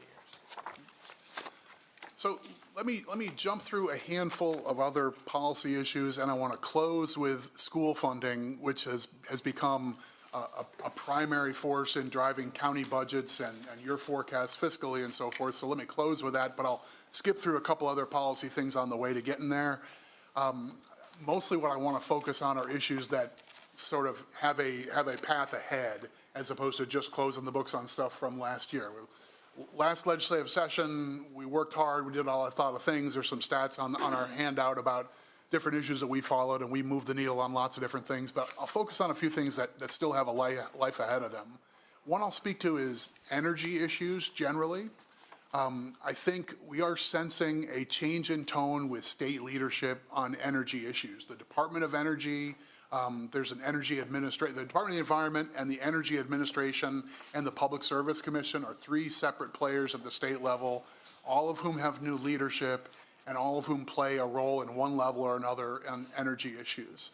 I think we will see over this 4-year term a continued effort to move toward electrification of more and more of the state's physical plant, new buildings, maybe a mandate or at least incentives or push in the direction of making sure new buildings and homes are wired for electricity and not merely natural gas. I think the idea is it's easier to green up the electrical grid than it is to go back to a building that only has natural gas and try and make that less of a carbon footprint. So thinking 30 years down the road, you start building buildings with that in mind down the road. Some of you who are invested in the electrical infrastructure, not naming any names, might be curious about that.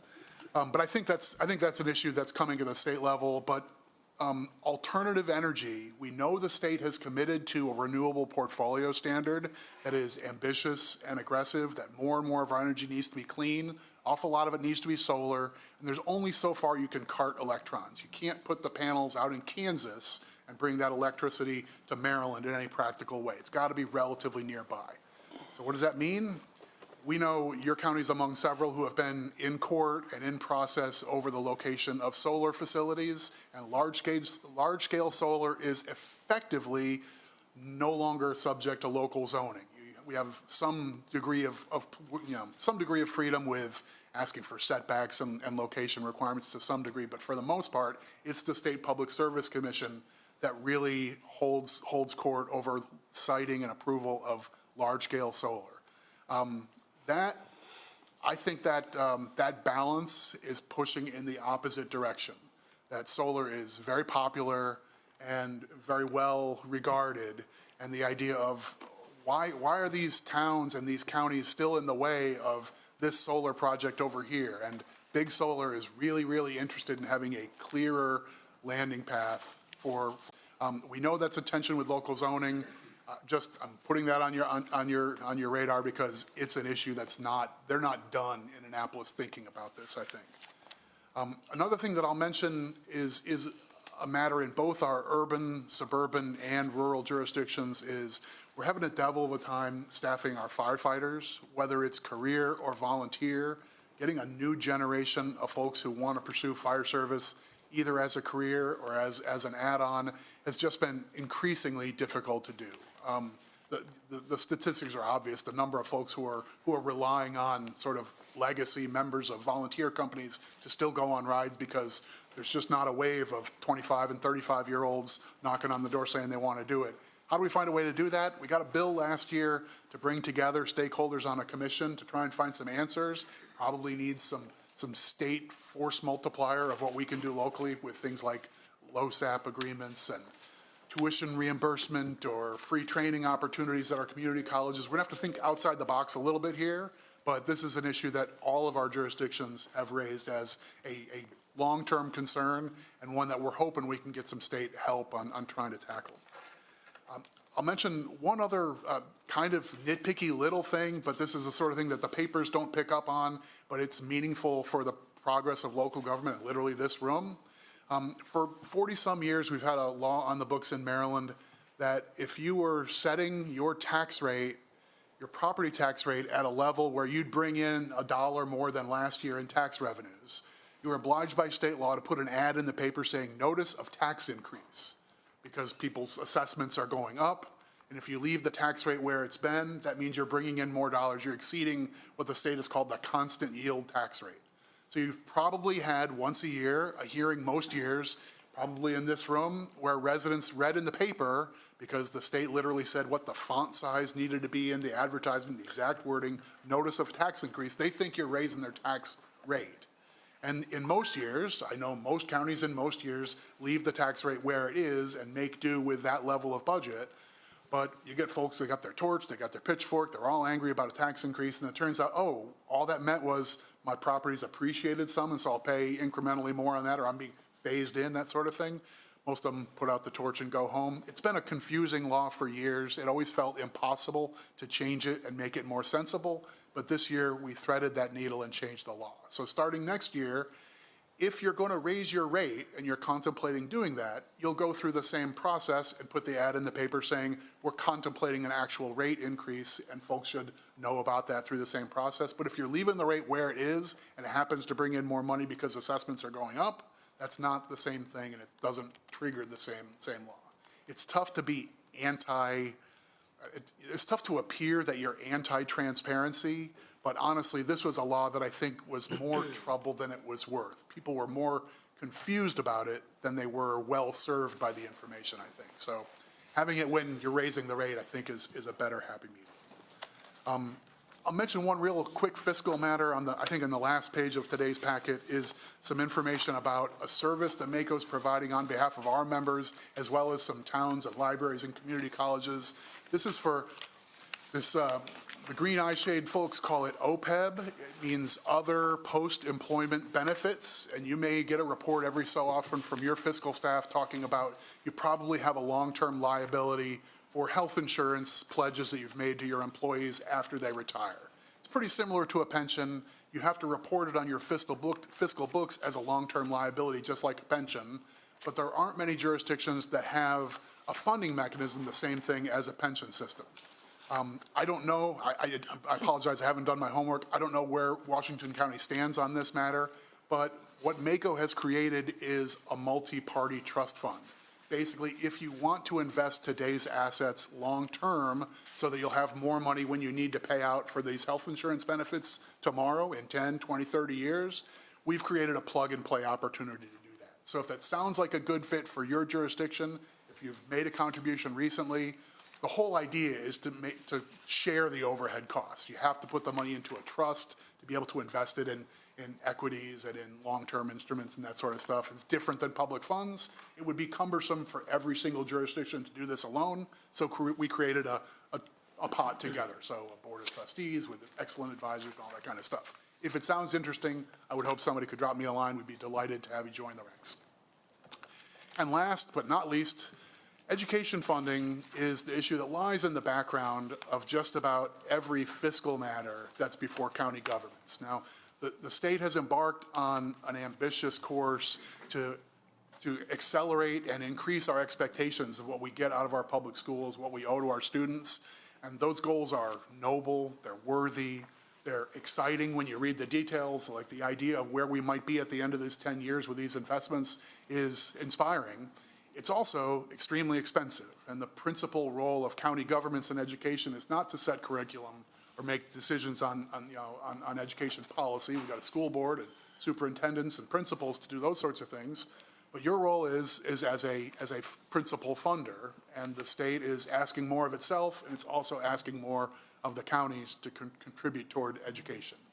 We're around year 3 of a 10-year phase-in, and we're already seeing some jurisdictions like breaking the piggy bank and looking under all the couch cushions to make this year's budget work. And then next year is another step beyond.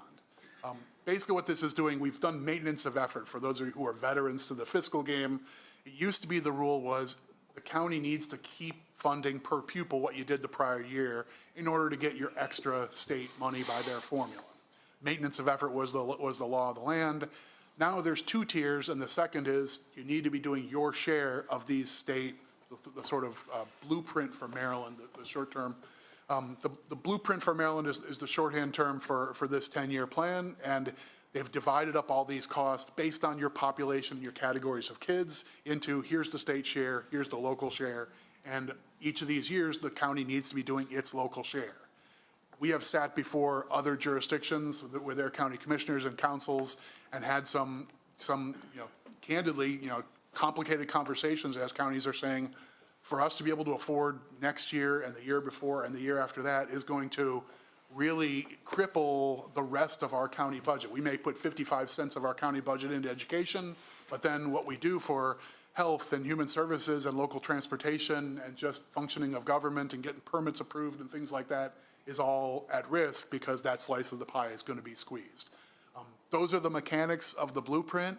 I think state leaders are aware that this is difficult, but I don't have a clear forecast of what the next step looks like. Some folks in Annapolis in the legislature are talking about this may be the year for a reframing of some of the timetables and so forth. We're already behind the schedule on rolling out pre-K. Early childhood education was supposed to be part of this plan. We haven't got enough providers who've knocked on the door and said, I want to be fully certified to do that. That was kind of part of the plan, is they would want to do that. So anyway, I'll leave with a mention of the blueprint as an issue that's come up at these conversations we've had with your counterparts.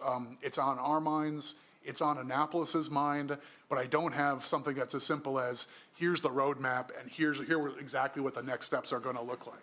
We've got a number of counties who are concerned about their ability to fund it, but I think there's also a lot of leadership in Annapolis and a lot of leadership at the county level who still believe that getting to those goals is a really worthy thing to try and do. Let's just try and figure out how to do it in a reasonable way. So let me wrap there, take one breath, and then if there's something I've talked about that I didn't get deep enough into, or if I missed something that's high on your agenda, we'd be delighted to hear your input, comments, questions, personal attacks, whatever you got. Thank you. Comments, questions? I'm curious about something. You've alluded to it a little bit, as there's a push for more fuel-efficient vehicles, which is fine.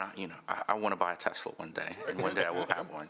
But I'm just curious about the gas tax revenues, that correspond to that. Not that they've been making it back to the counties like they should have been for many years, but I know other states are toying with recording everyone's mileage each year. I think some states out along the West Coast are looking at that.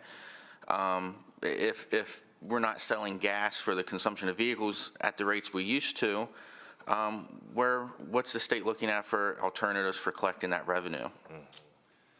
So you are spot on with one of the most interesting policy issues we face, and it's not exclusive to Maryland, but that we face right now.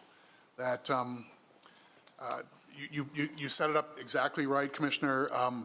We have for decades, we have basically treated transportation as kind of a user pays public service. That if you drive on the roads, you're contributing to the wear and tear on the roadways and so forth. And the easiest, you can put tolls every mile on every road, and that's an awkward way to do things, but taxing people on the motor fuel was an indirect way of saying the people who drive the most and the most miles and so forth contribute to the most wear and tear, and they pay the most in gas tax.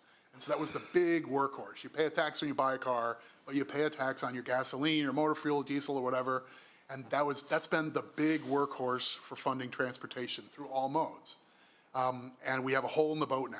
When it was 2% of the vehicles on the road were not using motor fuel, it was sort of a rounding error. But you can see where the numbers are today is meaningful, and where you project it to happen over the next decade. If we have 20 or 30% of the cars on the road over the next decade are no longer using motor fuel, you've got a tilt in what used to be a user pays concept that a lot of people just bought into generally. I don't know what the answer is. There's Annapolis is fond of blue ribbon commissions where they bring in big heavy hitters and big shots to look at things like this, and that's what they've done. They passed a bill last year to say we 2-year study on transportation funding and financing to look at a number of things, but enumerated on their list of topics is, in fact, what to do about the motor fuel as an increasingly insufficient source or an incomplete source of revenue for roadways. I don't know whether you charge a fee when you buy an electric car, whether you put the transmitter to measure miles and so forth. There are a couple places that have fiddled with that, but nobody's really dove in and really done that.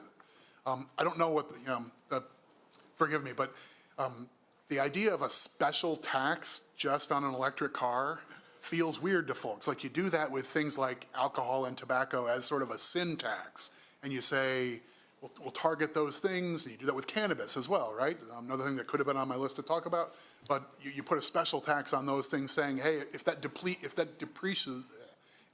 decreases the amount of consumption of those products by having a higher tax, that's okay societally.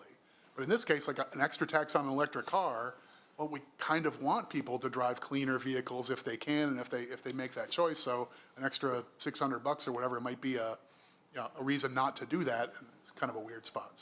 So a meandering answer, but fortunately, we're really well served on this Blue Ribbon Commission on Transportation Financing because we have the MACO president and a well-situated central suburban county at the table on behalf of local governments to raise our issues there. So. And we actually had our first meeting last week, and one of the presentations was on the gas tax. And Michael very astutely noted the balance and the push-pull between making sure that we have sufficient revenue, because we do see an increase in people purchasing electric vehicles, but also supporting energy independence and all the things that come with potentially electric vehicles done well. And so there is going to be some tension there, and it is probably going to be one of the top issues that we talk about in that commission. We had our first meeting last week, and so I'm hopeful that we'll be able to explore that. Thank you. So, if I may, I'm Derek Harvey, and thank you for being here. And I didn't make the last MACO conference, but I've been to the previous one. I'm hoping that there's serious thinking going on to make sure that we are not going to suffer the brownouts that we see in other places like California that have distressing impacts on quality of life and business, because moving towards unreliable solar and wind as a major component, Texas has also had problems. It's a major concern for a lot of people, and I don't think we want to go down a path where we don't have reliable, consistent energy of high quality when we want it. So I think that has to be primary in the thinking. That's one thing I'd say. And then, as you can see when you visit here, Calvin, it's an agricultural county. That's right. Okay? And we need food, and you don't get more good cropland. It's a finite product. That's right. And so if we lose farmland for solar or windmills or other things, you affect not just that farmland you have available, but there's a certain density you need of agriculture in order to maintain all the peripheral support industry. And once you get below a certain point,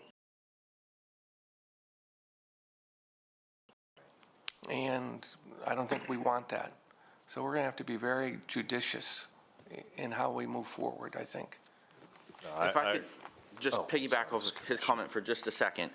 And I think when Commissioner Harvey states that, one of the things I look at with solar, you mentioned that in your opening comments, a lot of solar interest has come to Washington County because our land prices are cheaper. It's probably hard to find a plot of land, maybe 100 acres or so, in Howard County that would be as cheap as it is here in Washington County. So that seems to be like an incentive that drives a lot of these companies, and many that are from out of state, into our backyards. And then on top of that, the state tells them, well, your local government can give you a tax break. And I know this board has historically done that.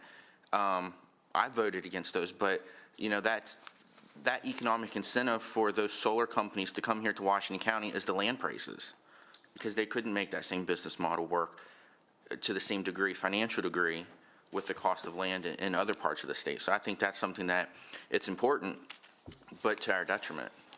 Well, Commissioners Harvey and Kiefer, you very astutely noted an issue that is going on and quite prevalent throughout the rest of the state and frankly the nation. In Howard County, just a hair more about my background, I spent about 13 years in the county council, and now I'm in my 5th year as county executive. On the county council, I helped negotiate the deal with our farmers and a lot of our solar leaders. In Howard County, we have more than 300 farms. So I know a lot of people kind of see Howard County and think of, Columbia or Ellicott City or Elkridge, but the farming industry is robust and critically important throughout the state, including in Howard County. And so I agree with you 100%. So I helped negotiate that balance. Howard County also has the largest solar power purchase agreement in the state, including 11 different farms who have worked with the communities and with solar providers to have the right balance of how much could be used for solar. And it's tough. It's really a difficult balance. What I found, and one of the reasons why I have worked so hard on it, is we were losing farms at an unacceptable rate to more housing development, because a lot of our farmers were becoming 3rd, 4th, 5th generation, and they were saying, I don't want to farm anymore, it's not as sustainable. And so we were trying to come up with diversification of their revenue generation. And so that's when we had some solar, we would do some wineries, some, you could have wedding venues, and we're trying to keep those farms from selling to, build 1,000 townhomes. And so you all are definitely going to feel some of that pressure. And I think as MACo, as an organization, one of the things that we want to always try to do is fight for local control. And what we don't want is to see at the state or national level them telling us that we have to do certain things that are in the detriment of our local counties. I think both of you set this issue up beautifully. I will say Annapolis is pretty good at bringing a wide range of stakeholders together and trying to work out these issues that require balance. I don't want to be Pollyanna about it, but local governments will be among those players, but we'll have the Farm Bureau and some other historic preservation organizations who will, I think, add some balance to, there will be folks at the table who are like, I want silicon everywhere. I don't care about the farm, I don't care about the battlefield, right? That's fine, but that's only part of the table who's going to work on this sort of stuff. You want to mention the winter conference? Yes. We are so excited for the upcoming winter conference. The theme will be Eye of the Storm, and it is December 6th through 8th, I think. That's right. 6th through 8th. Please come, mark your calendars. Of course, it's a great time for us all to engage with one another, but there are so many helpful seminars. We will have topics where we're taking proposals right now on the issues that local governments are dealing with and struggling with right now, such as you'll see things on environment and energy, you'll see things on educational funding, public safety, so many different issues, and we would love and welcome your attendance and support. Other comments, questions? Thank you. Thank you again. I just appreciate the trip up here today, your time, and Calvin, it's always good. Always good to see you too, Mr. President. So, well, thank you all so much and have a wonderful rest of your day. Thank you. Thank you. Where are you headed to next? To lovely LaVale, join the Allegheny County Commissioner. Do you have Allegheny County socks on to County show there too? Pretty good. Because they're going to know about it. Thank you very much. Thank you all.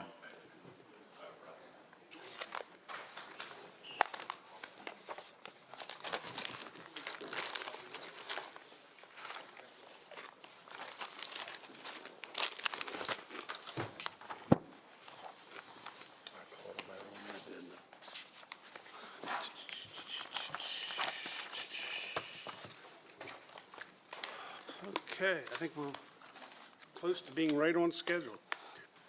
Next item is the Housing Authority of Washington County, request to review the expansion of 12 new cottage apartments at the Blue Mountain Estates Senior Housing for Aging in place, low-income, 55 and older, adult, lifelong residents of Washington County. This property currently has 28 apartments and a community center. Good morning.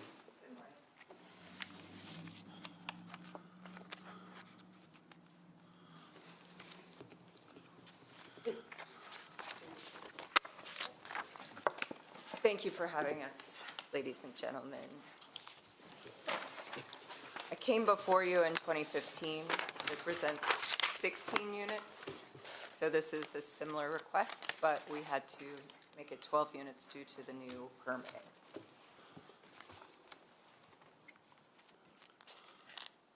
Okay. Proceed? Yes, please. Okay. So essentially, I'm coming before you to present to you, we're expanding in Smithsburg. We would hope to expand. They're identical to the current construction and architecture of the 20 units that exist there. There's also a community center there. This property is age restricted, so it's 55 and older, and it is for low-income seniors that are Washington County residents. We have a wait list of over 200 people that would like to live there, and unfortunately, it is a wait list that is typically 5 to 6 years long. So the more we can build there, the better for the seniors that are on the wait list. We are not asking for any funding for the expansion. We are paying for it through the collection of rents in our properties. And we do have a loan that is in place, but we required a title search, and we were well aware that we needed to come before you to ask for the permission to do this expansion, but we are not requesting any support in terms of financial support. Yeah, let me provide some background, if I may. The law governing the Housing Authority provides that the Board of County Commissioners shall review and approve each housing project that the authority proposes. This is an existing project. What they are proposing to do is the final build-out on that property. This was property that was acquired from the county in 1981. We are also asking that as part of this process, the county adopt an ordinance that authorizes the execution of a confirmatory deed to the Housing Authority because there were certain reversionary provisions in the deed from 1981. We wanted to confirm that none of those reversionary occurrences had occurred that would in any way affect title to the property. And finally, given that this is the final build out of the property, it has been committed to the public use of providing housing assistance to Washington County residents, asks that the reversionary interest in the chain of title be released and extinguished. I have two questions. I guess the first one is, this property is within the boundaries of the corporate limits of Smithsburg? It is. Is the mayor and council on board, and you have concurrences with them? It is, yes, sir. We had a meeting, a public meeting in Smithsburg with their building and development permitting team and the mayor. They asked us many, many questions. They're delighted that it's going to be used for the same use that the other property is being used for.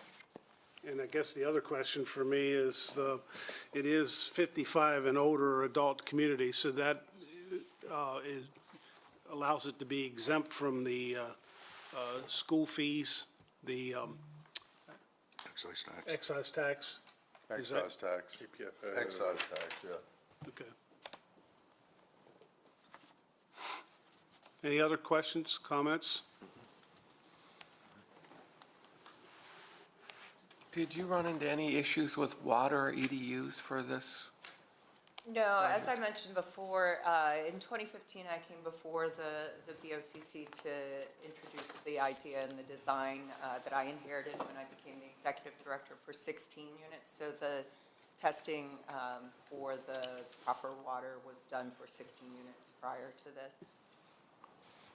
Okay, so it was allocated in the planning, I guess is what you're saying. Yes, sir, early on. Okay. I think we had one comment for civil for another manhole. Okay. Motion, we have a motion? So it'll be a motion to approve the project and to approve the ordinance authorizing execution of the confirmatory deed. So the motion has two parts to it. Or- Yeah, it's serving two purposes. Right. And then that would be the end of this project, and there's no further expansion there? It will be maxed out, yes, sir. Okay. Motion, anyone? A motion to approve the project is submitted, unless there's a question. Second. Okay. Any further discussion, questions, concerns, comments?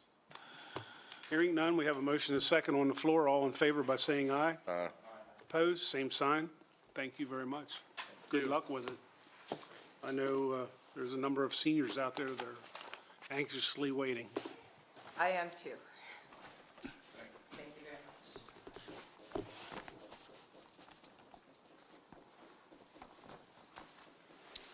Good morning. Well, the lovely Leslie Hart, Faces of Farming. Good morning, Leslie Hart, Washington County Department of Business and Economic Development. I'm here, I come every month and bring you two of our absolutely magnificent farms. I guess I just want to piggyback before I start about solar. I believe in solar, I like solar, and you know, I've walked, we have 900 farms. I've probably physically been on a good probably 700 of them and walked the fields and been on the properties. And, you know, we do have impressive farmland, but we also have a lot of rocks.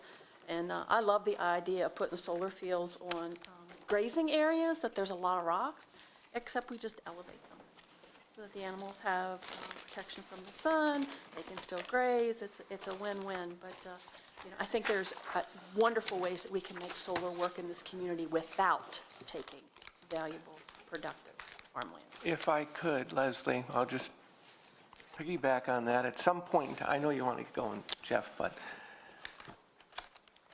military facilities around the world, the parking lots have the elevated solar panels on them. Valley Mall could be one big solar panel. Okay, the parking lot's there. Provides shade, protection from rain, it's elevated, you know, vehicles park underneath them, so.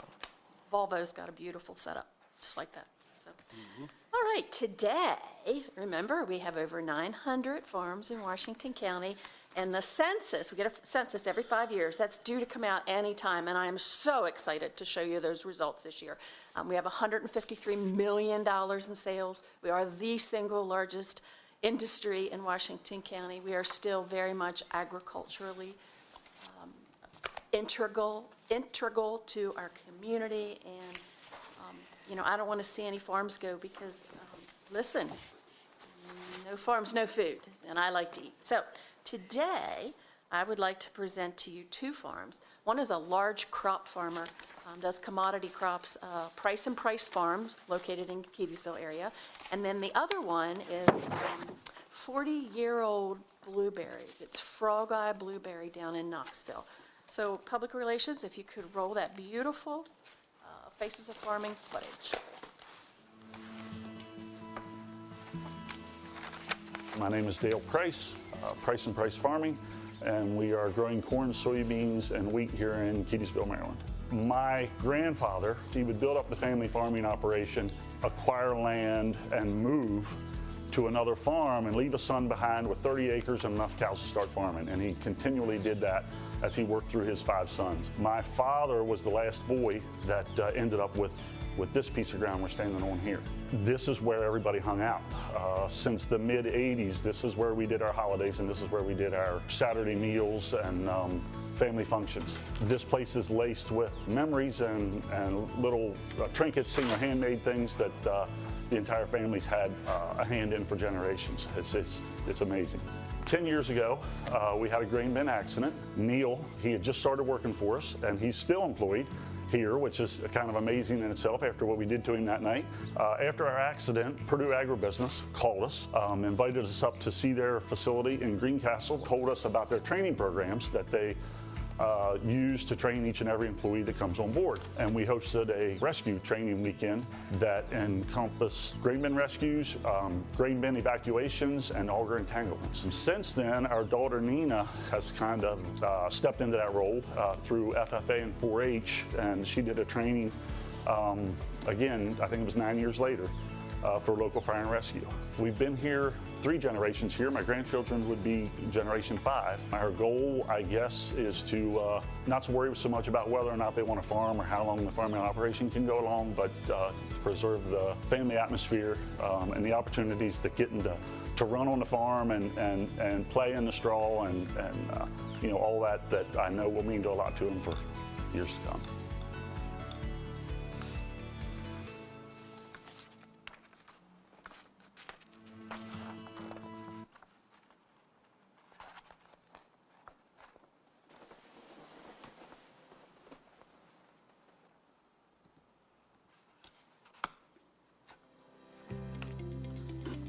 I'm Dan Mills. This is Frog Eye Blueberry Farm. We have 40 acres and it's blueberry heaven. How we acquired the farm is a very interesting story. My wife and I had just moved to a place in Frederick, and I was in the corporate world, and I was in DC on some sales calls, and she calls me up in the middle of the day and says, hey, there's this place I want to show you. And I said, well, how do you even know this place? She goes, well, a couple of years ago I took the kids there. She said, I just loved it. She said, if this place ever came for sale, I would want to live there. And I came out here, and we were here for like 4 hours. And eventually the owner who started this came back, and I got a chance to meet him. So we left, and there were many offers for the place, but Hank saw something in us that he wanted us to continue on in the fashion of which he started. He saw something in our young family, and that is what we've tried to honor in taking care of and providing a place where a lot of people can come, have a great time, get away from the city, put away their phones, enjoy Mother Nature, and have some incredible blueberries. He did all the trial and error of getting things started here. I never could have started this. I call our family caretakers. We're caretakers of something that somebody else started, and it's a gift to live here. We're just fortunate to have people come out, you know. I'm typically stick to myself. More of a quiet person, but it's so nice to come out here, and there's a lot of parents that'll come out that want their kids to experience what it means to grow stuff, to see how it's done, as opposed to just going to the grocery store. And even when you go to a grocery store and you buy, you know, a tomato or something like that, when you're the one growing it, or when you come out and pick blueberries, you just don't necessarily always take that handful right away. You kind of savor them a little bit. It's that appreciation and the connection, in my opinion, with Mother Nature.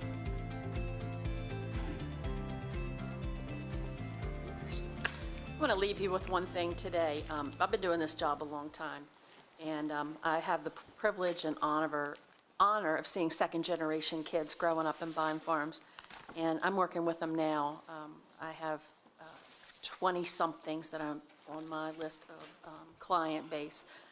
One young lady that I'm working with right now is in the process of buying a farm in the Keedysville area, and it is such a privilege to see these youth grow up in farming, continue farming, continue the agricultural tradition. So I'm very blessed to have a role that I love. So thank you. See you next month. Have a good closed session.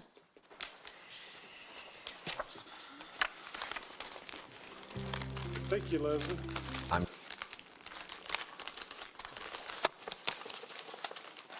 Okay.